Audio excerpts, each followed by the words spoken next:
it is update time. Prefacing this video, there's going to be heavy trigger warnings. I am going to be talking a lot about my personal life, some of the things that have happened, and why I was choosing to sell my business to begin with. Updates on the lawsuit, obviously.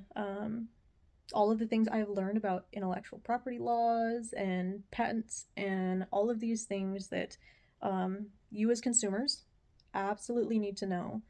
You as business owners that are trying to get into this stuff absolutely need to know. And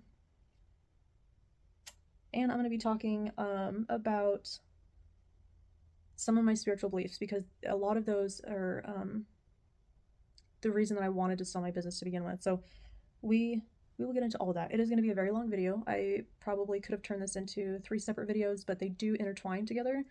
So listen in your car, listen when you're working out, listen while you're painting furniture. I'm not doing a whole lot of entertainment actually visibly. So hopefully you guys make it through this. I promise it'll be very information based and informative. So updates on the lawsuit. Let's start there.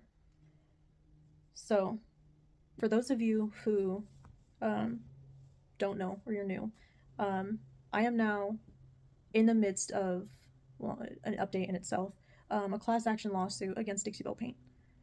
So I was reached out to by my manufacturer, and I was told a large US-based company with over 1,500 locations sent us pictures from your website asking for your designs.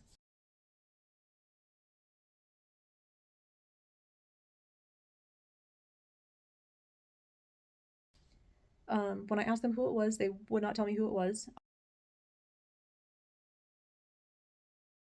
I thought to myself, like, is this Dixie Belle? And then I was like, no, there's no way. There's no way that they would do that. So I asked them. They told me no. They said that the customer that had reached out to them, they told them that they were mine, they were reserved, and that he would sell them something else, and they agreed. So because they are now a customer, he wanted to maintain confidentiality. So I thought to myself, like, I know everything they have for sale, for everything that they white label. I also know everything that they are capable of manufacturing. I'm just going to keep my eye out for the next 6 months, and see who comes out with stuff, and that way I can know and then start investigating at that point who is trying to steal my work. I contacted a patent attorney. You guys, I've learned so much about intellectual property and patents and everything, and it's stuff that, like, I had no idea about. And now that I'm, like, looking around the industry, I realize a lot of people don't know. So I contacted an attorney. I paid for a patent. I think it was like around $3,500, and then it was an additional $500 to rush it. So patents, you have to fill out a whole bunch of documentation. You have to do a whole lot of research. You have to make sure that what you have is an original idea. They have to do mock-up drawings, do a whole bunch of stuff, stuff that, because it was time sensitive, I wanted it done as quickly as possible. So usually patents, while it's patent pending, is still protected. But patents, it can take the patent office to anywhere, I think it's from like 12 to 18 months in order to get you patent approved. So if you pay an extra like $500 to the patent office, it can be done, I think, in like 8 months. But again, while it's still patent pending, it's still protected. So I didn't want to risk it. Yes, you can do stuff yourself. It's very hard and complicated. It can get rejected. Why spend all that time waiting for 18 months and then learn it's rejected and you need to do something different? So I contacted somebody that is very familiar in that work. I had them do the patent for me. So now it's patent pending.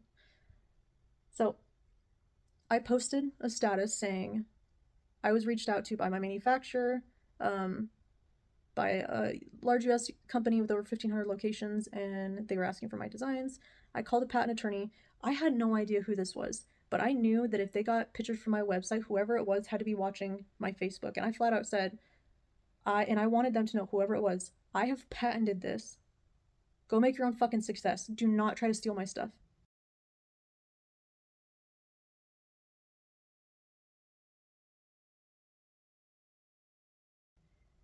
The next day, or maybe it was 48 hours later, I'll have to look at my call log, which I will post. I got a call from Dixie Belle saying, you are mistaken. You need to take this down. No apologies, by the way. No apologies. But a confession, because I had no idea it was them until they called me. So they called me, didn't apologize, gaslit me. How am I mistaken when I have the email that says right here that this is what happened, and I actually went to a patent attorney and I did all this? Like, there's factual proof. I'm not mistaken with anything, actually. So they called, told me I needed to take down the status, told me demanded I needed to make another status that said I am mistaken, that it wasn't like that, and that there was confusion or whatever. There's not. And there's some stuff that, like, because we're in this the like midst of this legal battle at this point, there's stuff that I would like to be able to tell you guys, but even though contracts were broken first on their side, I don't want to perpetuate the issue and make it I guess, harder to fight in court. So just know that they did not have rights to anything like that. So, so that's kind of where we left off. Was just me trying to navigate and to figure out, like, what is happening, what is going on. Like, my whole world is crashing around me at one time. Like, I had no idea how to protect myself. I didn't know my rights. I didn't know anything. So I contacted an attorney, like a litigation attorney that deals with broken contracts and business and intellectual stolen property and so on and so forth. And I spent like a week and a half with them, I think. So within the very first couple days of getting them on retainer, we filed a lawsuit against them. So if you Google it, if you Google Undead Furniture Co. versus Dixie Belle Paint, it's gonna come up. And then after I sent them everything, and I said, hey, this person has reached out to me also, and this person, and this person, and this person, and this person. And oh yeah, and I've gotten permission, by the way, to tell you guys this. I'm not gonna give you specifics. I had somebody reach out to me, and they told me 3 days before I posted my very first video, they had gotten a call from their manufacturer as well, saying Dixie Belle had reached out to them and asked them for their specific formula of something that they have created with their manufacturer. And we are going to get into intellectual property laws, white labeling, the differences, so you guys understand just how shady and unethical and disgusting that is. But after we had filed, we hadn't served them, and we still haven't served them. We filed, and after I started sending more and more stuff, was told that it would probably be better as a class action. I'm a little frustrated. It was $400 a billable hour. It cost me like $6,500 for the 16 some hours in like the week and a half that we were working together. But we have decided to redact that, so we've taken back that lawsuit. They're not going to get filed with it. And now we are pursuing class action. So, and I'm also looking for somebody that is experienced with class action, with intellectual stolen property, broken contracts, and a whole plethora of other things as well. So, and I also want to find somebody that works off contingency. So, that $6,500 in a week's worth of time made me want to throw up. That was not fun. And I know that the best way for people to want to feel like they can get on a class action is having a lawyer that is working on a contingency. That way nobody's paying into it. The lawyer's just going to take a percentage of the overall settlement to be at the end. So I think it'll be a lot easier for us to gain more people that way, and for everybody to feel a little bit more secure and not have to worry about finances, because again, that was horrendous. That was bad. So that's where we are with the update. There are so far myself and 2 others that are so far willing to go in on a class action. We have, I think it's 2 years and something like that with the limitations to file. So that's kind of where we're at with that. I know making a public video, they're going to be able to see this. Also, they're going to see, I guess, the angle that we're taking. Maybe that'll make them make better choices in the future. I hope so anyways, but that's where we're at with the update. So let's get into intellectual property laws, white labeling, manufacturers, contracts, and how to protect yourself as a consumer, as somebody that wants to get into this industry. So a lot of people were arguing that what they had done wasn't illegal. And again, there's things that I can't necessarily go over, but let's talk about like intellectual property. So when you are working with manufacturers, there are manufacturers that you can contact that, let's say that they're already manufacturing something. First and foremost, make sure that that manufacturer is not manufacturing stolen goods. I learned that the hard way. Go back through a couple of my videos and you'll see. I contacted a mold manufacturer a long time ago and had them, they gave me their catalog and they said that we can do all of these designs. I had them do designs and I even reverse image searched them. I looked everywhere just to make sure. And because they had some Prima molds on there, but they told me that they were the manufacturer for Prima.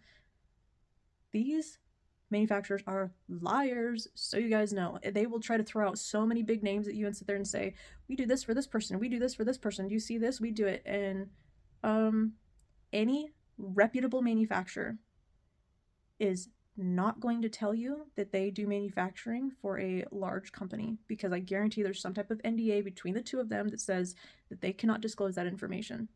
I did not know that. So first and foremost, make sure it's not stolen. Come to find out, this manufacturer that I was dealing with, that I was purchasing stuff to white label. So what you guys know, like white labeling is, let's say a manufacturer creates something. That's their intellectual property, but they can give you the rights to resell it as something called a white label. So they're manufacturing it, it's their design, you purchase it, they can either put the white label on for you, because some of them offer that service, or they can give you the rights to do that. So where you can put it in your own name. So that's what white labeling is. That manufacturer owns whatever it is that they are manufacturing. Again, make sure they are a reputable manufacturer. If they do not want you coming into their facility, don't work with them. If they are not willing to sign contracts saying that, first and foremost, they're not going to sell your stuff to anybody else. I've had that happen too before, where I've had designs I've sent to manufacturers to have them make, and those assholes turned around and made extra and then put them on their website. And it is not specifically this one that I'm talking about with Dixie Belle. I've had this happen with several manufacturers, and I've had to learn and cut contact with those manufacturers and find other people, and it's been a mess behind the scenes over the last couple years. So if they don't want to sign a contract with you saying that they are going to respect your intellectual property, that they're going to respect your designs, that they are not going to tell other people that they are manufacturing for you, bye. Don't use them. Don't use them. If they get angry with you, if you start questioning something, if you're seeing a little like red flags or feeling a little like iffy about something and you're questioning something and they get defensive, bye. Don't do it. Make sure, and I don't know how necessarily you can make sure, but make sure that the stuff that they're selling you, they are allowed to do so. And make sure that if you go above white labeling and you are now creating something with them that is your own intellectual property, that they are not going to sell it, that they are not going to show it to anybody, because it's not even a matter of, maybe they don't resell it to somebody. If they show it to the wrong person and that design, they feel like whoever they showed it to can make money off of it, other companies will steal that. There was companies I've reached out to that said, send in whatever you want and we'll replicate it and send it out to you. What? Absolutely not. That is not how that works. So there's a lot of shady doings in manufacturing, especially overseas. So a lot of these like Alibaba manufacturers that you guys are all excited about, and I got excited about too, I guarantee there's a lot of stolen intellectual property. And I'm just learning about this and figuring out why I've felt so violated with some of these companies. Seriously, do your research, learn what you can, take information from this video, learn from my mistakes. Do not do any type of business relationship with somebody that does not have your best interest in mind. Plain and simple. So white labeling, the manufacturer, as long as they're the ones that created what it is, they can white label it. So a lot of these paint manufacturers, there is a, I was thinking about coming out with paint. I contacted a company called Vintro Paint. They are in the UK. They have their own paint formula that they manufacture, and they offer white labeling. So if any of you want to get into stuff, try it out first, because it's not your standard paint. It has a built-in top coat, But just like with anything, if you get into something, you're going to need to do a lot of research and development into figuring out what it is that you want, because certain paints, if they have a built-in top coat, maybe they're not going to blend very well because they don't really like water a whole lot, but maybe they have better durability. You're always going to be giving up something for something else when it comes to paint formulas. But Vintro, they own their paint, and then they can white label it for you to where you can come out with certain stuff, you know, here in the US, import it, whatever the case is. I was sent something from, I don't know who it was. It was one of these big paint, I think it was Wiesel. Somebody sent me something that a woman was getting rid of primer or something, and said that it was white labeled, and they're like, oh, this is going to make your case really hard. I'm like, it's not though, because white labeling is very different from stolen intellectual property. So there are companies out there that make their business off of white labeling, and that there's no issue there, as long as you make sure that, and there's so much more that goes into this too, but again, make sure that it's theirs, that they have the right to do it, and also make sure that you understand that if you do white labeling, you don't own the rights to that stuff. That can help in certain situations, like if you are not the manufacturer of the paint. Let's say that a paint company that they're supposed to be white labeling, let's say that they don't put the proper health information on their labels. Well, if people end up getting sick from your paint, whoever is manufacturing it and putting the labels on their stuff is responsible for those warning labels. So a lot of the liability is shifted as well. So there's benefits to it for sure. It can be costly in research and development, going through and figuring out what it is you're looking for. You know, if you can find a white label and they've already spent all that money and research into research and developing that product, it's way easier. You are never going to own that formula though. I think it was, and I apologize if this is incorrect, but I've heard a story about Annie Sloan and her original paint formula, and essentially that's, I think, what she was doing. And again, I apologize if this is wrong. But I think she started out white labeling, and then something had happened, and then she didn't own the formula, and she got screwed, and then had to come up with her own formula and changed it. So there's very high risk for white labeling. And also, what sets your company aside? If you just have marketing can, you know, the way that you present yourself, the way that you choose to run your business. But if you have a product that is the exact same as somebody else's, what's going to set you guys aside? You know, if it's maybe they can do it cheaper, or maybe, you know, whatever the case is. Like, there's actually a video somewhere of white labeling. I'll try to find it and post it for you guys in this, or in the comments, or link it. I don't know if this is going on YouTube or Facebook yet, but he goes more into that. But when it comes to intellectual property, things that you create with your manufacturer, first of all, make sure that there's a contract in place. Again, protect yourself. Things that you make with your manufacturer that is not something that they have standardly made, that is your design, that is something that you have modified, that is something that essentially you now own the rights to. White labeling, you're never going to own rights. You're never going to own rights. So when somebody reaches out, aside from everything else that is prohibiting them from doing that, but when somebody reaches out to a manufacturer asking for something that is something you've created, you can't do that. You cannot do that. Also, this got me really looking into some of the, and you guys are going to have to learn the exact same way I learned, and I'm hoping this is very informative and it's helpful. I am not out to harm anybody's business. I just want to let you guys know what I've learned through this and what you guys can do moving forward. Some of you guys that own paint brands, buying a base and then just adding your own ingredients into it, unless you have explicit permission from whoever is manufacturing that paint, you cannot do that. You can't do it. You have to have permission. Even if you're changing things like a little bit, adding clay or whatever it is, if you are putting your own label on it and reselling it, that is now stolen intellectual property based on the information that I've gotten from an intellectual property attorney. Do your own research, look up things yourself, do whatever you can. But there are so many things that people are doing that I didn't know were illegal. I guarantee you guys don't know are illegal. Some of you know what you're doing and it's wrong, obviously. But there's just so much that is not talked about within the industry and how to protect yourself and what rights you even have. I had no idea I had rights. When I contacted an attorney, all I wanted to know was, can I get sued from telling my story? That was my main concern. Can I get sued from telling my story? And I was told, keep it factual. As long as you're not trying to defame a business or say a whole lot of stuff that you don't have proof for. Um, and by the way, you actually have rights, and here's all the things that they violated, so you can actually sue them. So it's been like a huge learning curve, figuring out all of this stuff that I never knew. So when you design something, my neck's been out. When you design something, you have rights to that, even if you don't get it patented. So a lot of you jerk wagons that are out there and we're like, well, she didn't get it patented, so that's her fault. That's not how that works. That is not how that works. And on top of it, there's information that you don't even know that is way even against that. But just in terms of you cannot just go and steal something from somebody. Alibaba, my roommate just bought something the other day, these what he presumed were going to be these like really intricate canvases, and when he bought them he's like, I think they stole these images because when they tried to blow them up they pixelated. Like, yeah, Alibaba is known for that, where they go around and they steal all of these people's designs and then they replicate them and then do it for way cheaper and whatever else. It's no different than like copyright laws. There's a reason that if you go to Zazzle and you try to take pictures off the internet, they're going to tell you no, you can't do that because it's illegal and that image belongs to somebody else.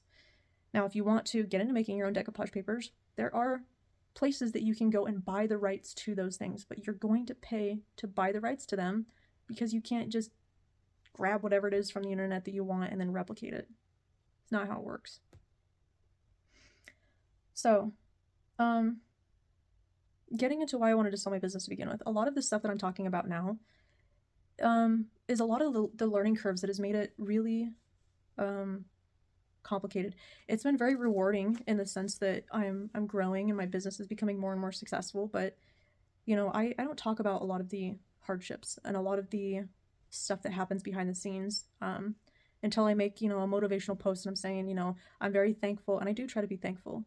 But if I were to update you guys as it's happening, because there's always something going on, I would be a ball of negativity and nobody would want to watch or support or do anything because it is just that stressful. There's always something going on. I've had designs stolen. I've had companies now try to overtake and actually steal stuff under me and threaten me. I've had to learn the hard way with why research and development is so important, why looking into manufacturers is so important, why it's just everything. There's so many hats that I've had to wear that I don't think anybody would understand unless they're in it. If I would have known ahead of time all the work that would have gone into it, I guarantee I never would have done it, because if somebody knew what it was up front and the level of heartache and I never would have gone into it. I essentially got into my business as is an accident. I had just gotten COVID. I was very, very sick. There was a lot of things in my life that they just didn't make sense. So that, you know what, we're going to get into a lot of my backstory and my history, and this is where a lot of the trigger warnings come into play. So if you've made it this far and you've learned something and you want to take from it and head out, that's totally fine. But this a lot of this is going to get pretty heavy. So to be very upfront with you guys, I grew up with a lot of childhood adversity, a lot of abuse, a lot of things that nobody should have to go through. And my mental health was very, very poor. I didn't know what was going on with me. I didn't know how to handle things. I didn't even know I was being abused, to be honest. And it wasn't until, years later, I was dating an individual and, was talking to him about some stuff. And usually, children that grow up with adversities kind of flock together. So sometimes you can say something really screwed up and somebody's like, yeah, my mom too. And then sometimes you tell somebody that has never gone through that and they're like, their face contorts at you and they're like, what? And I didn't realize until I started expressing some things to this individual that what I had gone through was not normal. And it wasn't until again, I'm sorry, this is hard for me to talk about. This is definitely going to be hard for a lot of people to hear about if you have similar stuff. But it wasn't until a couple years after that I was in a situation where I had body flashbacks for the first time. Trauma, typically, when individuals go through trauma, your brain can try to hide it away from you as a protective mechanism. And I didn't realize the extent of some of the stuff I had gone through until I got a body flashback that kind of told me, hey, I had been sexually assaulted for a very long time growing up, and my body hid it from me, and I didn't know about it. So then kind of went into counseling, right? I went into counseling because I felt like every day I felt like I was dying, and I couldn't figure it out. I was having panic attacks. I had PTSD flashbacks. I was an emotional wreck. I was diagnosable borderline at the time. Now we've come to find out that's complex PTSD, and a lot of it's in remission for me. But at the time, I was a mess. I was suicidal. Every little inconvenience in my life prompted me to want to get away from it all and end my life. And that was, I didn't have support. I didn't have family members who were looking out for me. I didn't have adults around me that knew what to look for. And hold on. Sorry. I didn't know what was going on. You know, my body was reacting every day. I was in fight or flight. I just could not function. So started going to counseling, and for anybody that's gone through counseling or EMDR or any type of like trauma therapy, it gets worse before it gets better, because there's a lot of stuff that you have to process and go through, and you know, and once one layer comes off, there's something else under there that you're like, oh, I was not prepared for that. There's a lot of coping skills that go into place. There's just a lot of stuff. So from the time I was like 3, one of my earliest memories, all the way until, I don't know, I moved out at 18, 19. And then I moved back in with my mom when we'd moved to North Dakota. There was just a lot of stuff. And you can't really heal unless you're out of fight or flight, because your body can't process stuff that's going on. So if you're constantly in situations that are putting your body in that state, you're not going to really be able to heal and to get out of that state. So for a long time, I was putting myself in situations that I didn't realize I was doing out of a trauma response, but it was making my mental health worse. Dating a lot of very abusive men, dating or being put in situations, you know, just a lot of even like sexual abuse as an adult, just things that I feel like, and it's not to blame myself or to blame victims if, you know, if any of you have ever been in that situation, but there was just so much going on for me at that time that I didn't know what boundaries were. I didn't know how to decipher when somebody did not have my best interest in mind. You know, I was around a lot of very heavily abusive people, very manipulative people. It's taken me a long time to even discover who I am as a person, what it is I want out of life, my own emotions and feelings. So when COVID hit, was the first time, I mean, I had gotten really, really sick, really, really sick, and was disabled, and I'm still considered disabled to this day. My health is very poor. My mental health is a lot better, but my physical health is very poor. And when COVID hit and I got sick, I had to spend a lot of time by myself, and a lot of, I didn't have to go to counseling, but I chose to. And those years that I was isolated because my health was so poor, I really dove into figuring out why I am the way that I am. I came across an autism diagnosis. Being isolated was the first time in my life that I realized I don't know how to act if I don't have somebody in front of me to mirror off of. And that was a really interesting realization to have. And, you know, then figuring out, what does that mean for me? How does that play into everything? You know, what is it that I especially need moving forward to not only navigate my mental health from the past, but navigate what this means for me in the future. And so I spent a couple years heavily going to counseling while I was by myself. And at this time, that's when I picked up a paintbrush and was also painting furniture out of my house. I had no intention of turning it into a business. I had, you know, no ambitions really other than just trying to make it through every day. It was significantly traumatizing going from being a physically abled body at 22 years old to being physically disabled. Again, my mental health was very poor, but I was so accustomed to, I was flipping houses. I bought a house, I was remodeling it. Um, I had a sales job. I was able to socialize with people. There was not, um, I felt like there wasn't a whole lot that I couldn't do at that time. And then becoming physically disabled and not even being able to stand up out of bed without the whole room spinning and feeling nauseated 24/7, having panic attacks. And it was like, um, essentially, I had every symptom of a traumatic brain injury, is what was going on. And doctors couldn't figure it out. They didn't know enough about COVID. They still don't. 3.5 years later, 4 years later, going on 4 years. They didn't know what was going on. So, it was a lot to deal with at that time too, of trying to figure out how do I navigate my new life, just building new relationships, having new friendships, trying to understand, oh, like hanging out with people who are addicted to substances isn't healthy. Which is, a lot of you guys are gonna be like, well, duh. Well, when you grow up around that stuff, you don't know that it's wrong, and you don't know that that's what you're attracted to, until you start healing, and then you get out of that space, and you're like, oh, I don't want to spend around time with those people at all.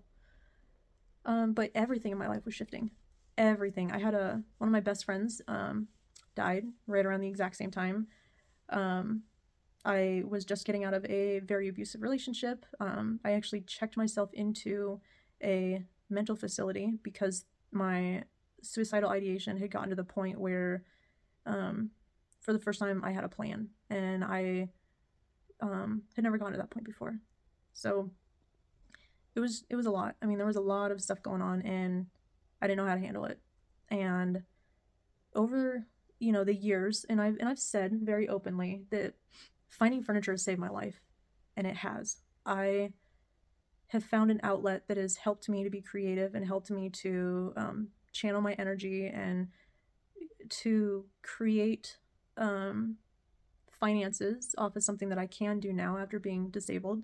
There's just so many ways that finding furniture has drastically changed and saved my life. And as things started progressing and growing, my mental health definitely started getting better. I started being able to cope better. I learned, how to self-soothe, how how tension builds up in the body, just all of these things that now when I recognize that other people are going through something similar, I can give them the techniques and immediately they start feeling better. But, my mental health has felt more manageable over the last 4 years for the first time in my life. I turn 29 next month. So from 3 years old until I had to have been 20, 21, 22 when all of this stuff started happening. So that entire time I was in fight or flight, the entire time. And then several years following, I've been in fight or flight because of going through the trauma work. And then now over the last couple of years, I would say just barely in the last 2 years, because when I first became disabled, there was a lot of fight or flight still also. But over the last 2 years, there has been a lot more moments where I've been able to be present with myself and to be more grateful, and to really be able to look back on how much I have progressed. That being said, there's a lot of things that I've felt like through the growth of my company and through the, me learning, that has added a lot of, I can't say it's unnecessary stressors because it's very necessary. How else is somebody going to grow their business? But I've really had to focus on what is most important to me. And after being, again, I turn 29 next month. Most of my life, I've never really gotten to live. I've never really gotten to be myself or know who I am or do the things that make me happy. And because my physical health has gotten so bad too, the stress makes it worse. But on top of it, I am so grateful every day to be able to do this. I sincerely am. Even if it doesn't feel like it all the time, I can find another reason to be thankful for it, because the truth is, it really has been a blessing, and it has provided me so many stepping stones in so many ways and provided so many solutions in so many ways. Um, but sometimes it's a lot, you know, and it should be looked at as successful that my business is growing so much. But for a single person, it's hard.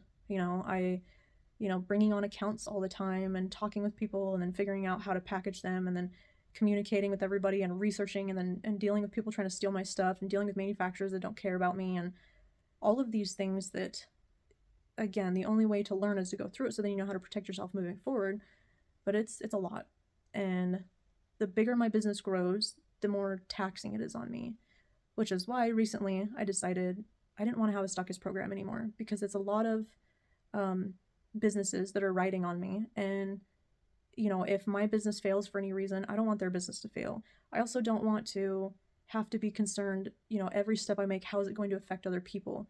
Like, I appreciate everybody that's investing within my business, but it just adds one more thing to constantly think about. And then it's just more stress and so on and so forth. So there's been a lot of, you know, learning and growing and navigating and trying to figure out, is this actually what I want? Is this actually going to get me to where I want? And the stuff that I've really been hesitant to talk to you guys about. I mean, some of you that I've grown close with know, but I classify as I don't like the word psychic, but I'm a medium, and I'm an energy healer. And I was, aside from the stressors and everything else, that is something that has massively been being drawn to me and told to me that I need to pursue. And that is where my heart really lies. I love designing. I will never not be a designer. I love it so much. But, you know, also growing up, so my mother is a medium as well. She doesn't necessarily understand how it all works, but she's a medium. And my grandmother's a medium. And I don't know about my great grandmother, but I do know that typically, you know, gifts run in families. And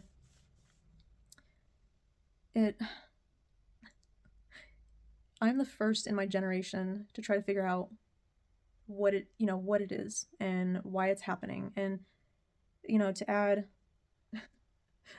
I know it's a blessing now, but not only growing up with so much trauma and adversities and feeling different, and then also being like, oh, I'm autistic, that's even why I've also felt different. But on top of it, never having answers for a lot of these things that were happening spiritually. And because I didn't have anybody around me that knew about mediumship or energy or anything like that, it was very hard to navigate and very scary. And also, over the last couple years, since I really became in tune with myself and I'm trying to go through the trauma healing, my gifts have amplified even more. So I've shared with you guys that the reason I even started my business was because I had a dream. I get a lot of spiritual messages through dreams, and sometimes I know that they are absolute truth. Sometimes I can tell when it's just trauma working itself out when I'm sleeping. But it really was a spiritual guidance to create this business. And I know that when I look back on everything has created a stepping stone. Even if it has felt like the worst thing that has ever happened to me, I can see everything I learned from that and then how it's gotten me to the next phase and how it just creates a continuous stepping stone. I always like to say to people, my life is a series of very fortunate events, because I feel like I've had to learn a lot more stuff than a lot of people. I've also put myself in a lot of situations where I've had to learn, not always great situations, but you know, it is a constant growing and evolving situation, but a lot of it has been really calling to me spiritually. And I just, aside from the stress and really wanting just to be present in my life and to take things seriously, I've always had a calling to help others to heal. And that's why I've decided to create this video today. And that's why I have always chosen to be as vulnerable as possible so you guys can learn from my mistakes. And so maybe you don't feel alone when you hear somebody else going through something, or maybe I can be an inspiration to somebody and sharing my testimony of what things used to be like and what I've done to achieve them. So maybe people feel hope. Because for me growing up, I have never felt hope from watching somebody else's story, because my story has always felt so different and so weird and so just off the wall. I mean, with so many different things. So I'm hoping to at least, get out there and reach people if they've felt the same way, or if I'm saying anything that relates to them, that it gives them hope, or they can follow some instruction that I've done that has helped me and it'll help them. But that's always been a huge thing for me, is to talk about healing, the importance of mental health, spread awareness on childhood trauma, spread awareness on, um, doing the work so you can be present, so you can make sure that you're not passing that along to your own children. And then, of course, with being a medium, like energy healing comes massively into that. I have, I'm only finally understanding what exactly is going on, but I have the ability to, when I read somebody's energy within their body, I can see where there are like trapped memories. And memories, they can store trauma, even though there's so much to go into this, but our bodies need a constant flow of energy in order to feel healthy. When you have trapped trauma or something in your body that is not moving correctly, that's when disease and ailments and things like that can um, manifest, and they can become present in your body. So let's say that somebody comes up to you one day and they're just so angry and they punch you, and all that anger stores. What I'm able to do is, it's similar to the emotion code, but I'm able to actually go in, and if I see something glowing in somebody's body, first of all, I'll ask whoever's in front of me, are you comfortable with me knowing what this is? And if they tell me yes, then I can tap into it, and it plays like a movie. I can see, it's almost like I'm living through their body, and I can see what experience they went through. I can feel it. I can, the emotions. I can see things. I can smell things. It's like I'm physically them and experiencing that from their perspective. Dog needed out. So, and then I can go in and move it out and help the energy flow throughout the body. And there's also things like tapping into people's past lives. I prefaced this in the beginning, and this is why. Um, there are a lot of us who are very in tune. They can tap in and see people's past lives, and there's a lot of traumas and things that you can actually carry over from past lives that you don't know about. There are children that are born that are still very thin between that veil, and they can remember their past lives, and they remember how they've died before, and they have nightmares about situations that have happened to them. There have been children that can find where a body before them has been buried because that used to be them before they were reincarnated. And there's just so many facets to how energy healing also helps your body, and how it helps your physical health, and how it helps your emotional health, and everything. So that has always been huge for me ever since I, really started understanding what it was that I went through as a child. But ever since I started really understanding what it was that I had went through as a child, it's pushed me into learning about, well, what causes somebody to act that way to begin with. And a lot of it, I'm sure, can come from being autistic as well, from just trying to understand the psychology behind people and myself and everything that comes along with that. But, really understanding what drives people and how we can help people overall. And, unfortunately, people are not going to change unless they want to. So you can't force anybody to change. You can't force anybody to listen to you. But a lot of people just don't have the awareness. Same thing with everything I've been talking about within the industry. Same thing with like stuff I've learned. A lot of people just don't know, and knowledge is power. And there just needs to be, I think, more understanding of what things are down at the core. So to make a very long story short, wanting to sell my business had a lot of different factors into it. A lot of it was just feeling a different calling, one that I have always felt, but now that I'm more aware of and really wanted to get into. And a lot of it was just, coming into finally understanding enough about myself and my situation, and really discovering what I want out of life. And a lot of it is to be more present and to focus on my physical health. I very, very, very strongly believe that our bodies are meant to be self-healing. I'm very holistic. I think that when there's trapped things in the body, it prohibits your body from being better. So with my ideals and philosophies, with my body being as sick as it is, I want to spend more time focusing on how I can heal it and what is causing these ailments to occur. You know, I want to spend more time with myself. I want to get over more of my trauma. There is nothing in this world that has felt more better to me than the days where I'm sitting and meditating and maybe I have some like really traumatic memory that comes up, but all of a sudden, oh, I know how to handle it now. Oh, I can talk to my inner child. Oh, I can, you know, I don't know, process it, you know? Like there's trauma stays in your body because it doesn't process. And people get PTSD because it doesn't process. So our brains, it's meant to go from one side to the other. And when it gets stuck on one side because of something that traumatic happens and it can't process over, that's what causes PTSD and a lot of our like mental ailments. So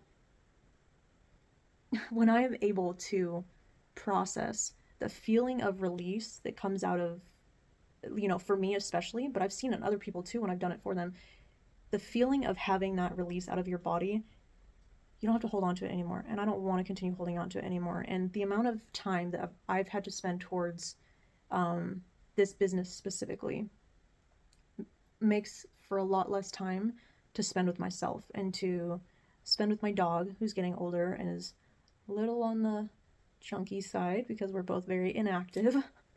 um, you know, and I want to chase my true calling, which is healing, and it's to teach and um, you know, all things spiritual. So that's initially why I wanted to sell, and I'm I'm happy that it didn't work out because um, without going too far into detail, it has been I feel like I've learned more stuff that has helped me to get the business to the point to where I want it to where it'll be more enticing in the future. Guess what? Now I have patents, and that's very enticing to somebody when I have something that is a very desired item and nobody else is allowed to have it.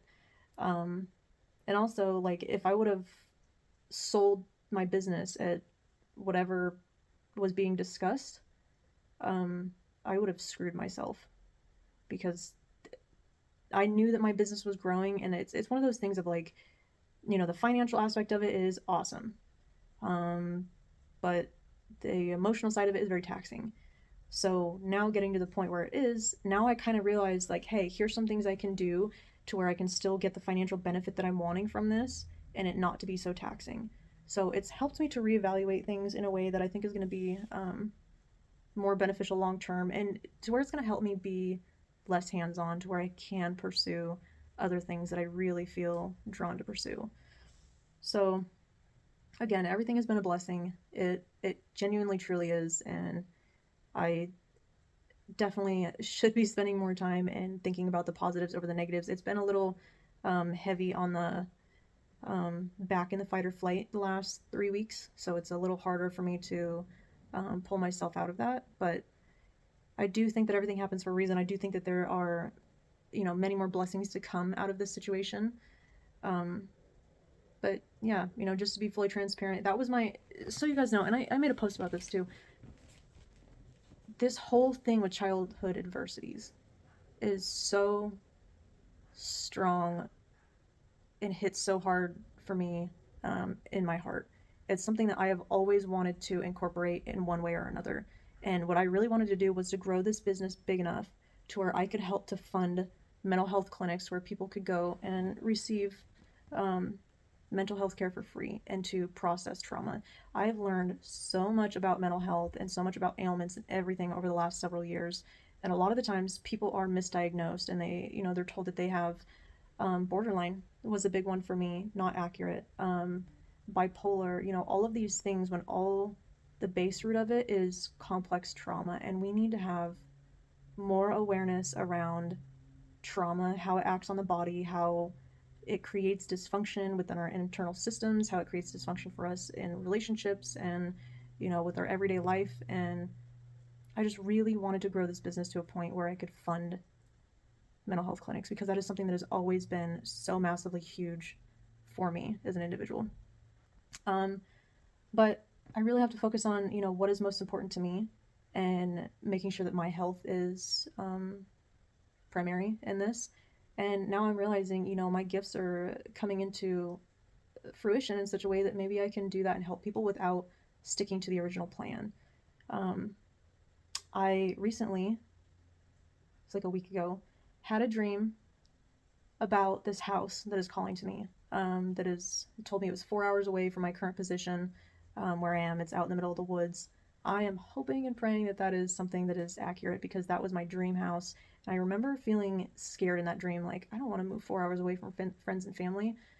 But then I was just told that, being out away from everybody and being able to spend time with myself and forcing myself to delegate more tasks and to um, hire out more people so I can step away and to spend time with myself is going to be the most beneficial thing for myself and my company.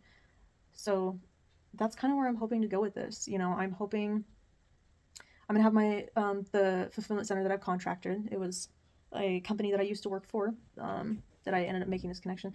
One day, I cannot wait to write a book about all of these connections and all of these synchronicities and everything that has led to my life to be exactly where it is, because it has been a wild ride. But this fulfillment center specifically I worked for, she gave me a huge break when I was really sick, disabled. I needed it. She was a godsend, and she ended up being the perfect thing that is going to help my business to grow and to continue to grow. Um, I'm going to be delegating and having them do stuff now, to where instead of products coming to me and me having hands on everything and trying to control everything and just being stressed out all the time, um, I'm just going to have them take care of it. I've done enough. We are 2 years in June with this business, and I've put so much blood, sweat, and tears into it, and it's finally doing good, and it's finally getting to a place where it is almost self-sustaining. I'm still going to be designing, and that's what I want to do. That's always what I've wanted to do, is to design.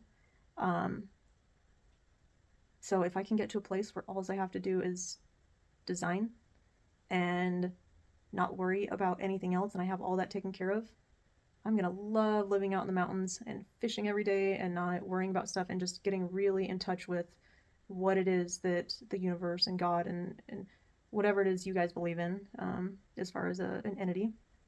I call it the universe.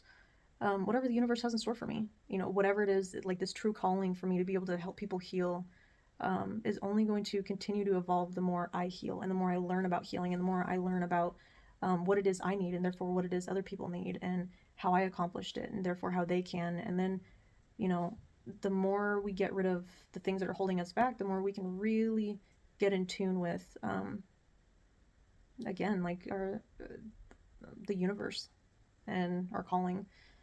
So that's where I'm at. I'm, for the first time in a long time, I'm feeling excited about my future. I'm feeling very hopeful. I'm feeling very, um, like things are finally making sense, after going through such a hard time in my life, and finally getting to a place where it's like, even though there's still so much chaos going on, I feel like I can breathe, and I feel like I'm able to see the other side of it. And I'm able to focus on like the positive things that are happening. So my business is not going anywhere. It is revamping. Obviously, I'm trying to get it to a place where it's more direct to consumer. A lot of the wholesale stuff, like I've had issues with Fair, I've had issues with my website, I've had issues with everything, and then stockist programs are just really hard to maintain. If I can get to a place where I'm just selling direct to consumer, and then maybe getting big contracts like Home Depot or Lowe's, or places where they're buying wholesale at like 20 or 30,000 pieces at a time, um, that would be ideal, because I want to make things as seamless as possible, as easy as possible for me, while I can still be a designer, because that is where my heart lies. To be a designer, to spend time with myself, spend time with my dog, spend time out in nature, and really take time to get to know myself. I mean, I know myself better today than I've ever known myself, but there's a long ways to go. So I hope this was informative for you guys. I've learned a lot through intellectual property law. I've learned a lot through, um, I mean, everything that I've done in business has been, just learning and learning and learning and learning and learning. So I hope you guys take something from this. And yeah, I appreciate all your guys' support. I know some of you have asked about me making a GoFundMe. Um, I've really debated back and forth on what I've wanted to do with that, because I don't feel, with this now turning into a class action and hoping to find somebody that works on contingency, I do not want to ask for money to go towards any of that, specifically because it's not going to be used for that, and I would feel wrong for doing that. Would it be nice to recoup the money that I've spent into it? Yes, but that's not I mean, we're already on track for the greater good. I don't really want to work backwards on that. I have made a GoFundMe for anybody that wants to help with patents, but that is absolutely not anything that I am going to be pushing or asking for, or you know, essentially it was a hard mistake on my part to learn about. That's, people shouldn't be asked to pay for my mistakes. I'm learning. But if that is something that you want to help with, that is one thing that you can help with my business with right now, is helping me to patent my stuff moving forward. But otherwise, like, I feel all right, you guys. I feel like everything is turning out okay. It's turning out the exact way it needs to, and I'm learning a lot. I'm revamping my business into the exactly what it needs to be for me at this time. So, yeah, just your guys's, you know, positive love and encouragement and everything has been more than helpful, and I appreciate it. And if you know anybody that has been, I mean, this, you have to be able to prove it, but anybody that would like to join in on a class action, I would like to officially get it done sooner rather than later, instead of, you know, waiting as far out as possible, because again, it's very stressful. But yeah, please contact me if you've had contracts broken. I know there's a lot of stockists out there that have contacted me and said that locations were opened up within your locations, and then you were, you know, what you guys, and I can't say that this is what I'm saying, but some of you have said that you've been bullied and harassed out of your territories and were forced to close down your contracts with them, or like your locations, and they broke your contracts. That's just as far as the stockists go. I mean, there's a lot of artists out there that are business owners that have been reaching out to let me know that color formulas were stolen, or perceived to be stolen. Again, you're going to have proof, and I can't sit there and say one way or the other if it's factual or not as of right now.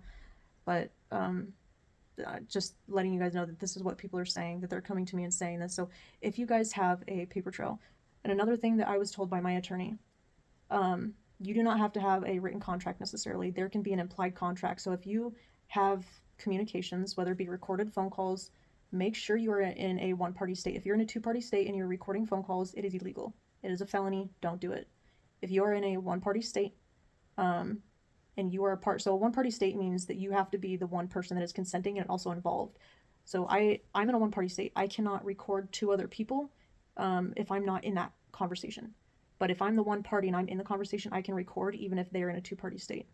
So if you have phone calls that are legal, that are showing any type of paper trail, if you have written emails, text messages, anything, any type of proof that is legal and that can show a like an inferred contract or something that was initially agreed upon, even though it wasn't in writing, that is still very helpful, and it is still something that a lawyer will be able to look over and say, this is what we can do with it. Maybe we can't do anything with it. It doesn't hurt to have a lawyer look over it, especially if we're finding one on contingency. So, yes, that is all.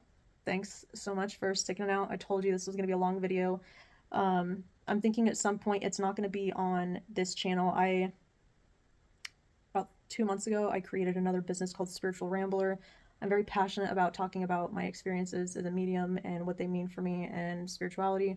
So that is where I'm kind of leaning towards as of right now, is continuing to talk about my story and to get it out there, like my life story, to see how many people it can help. And because again, I mean, it would have been so helpful understanding what was going on with me the entire time, and nobody could tell me. So, yeah, it's not going to be on this channel, but I will let you guys know if that's something that you guys are interested in on the side. But otherwise, I'm going to still continue to run this business and try to do things in a way that are going to be healthier and better and more beneficial for me in the long run. And I am hoping this house comes to fruition, you guys, so then I can show you all of my remodeling. This is what I have in my mind. I'm going to do remodel videos and all types of things into just really maybe start like a YouTube blog of like country living and remodeling and all types of cool stuff. And then me rambling, because that's what I like to do. All right, you guys. Thanks so much.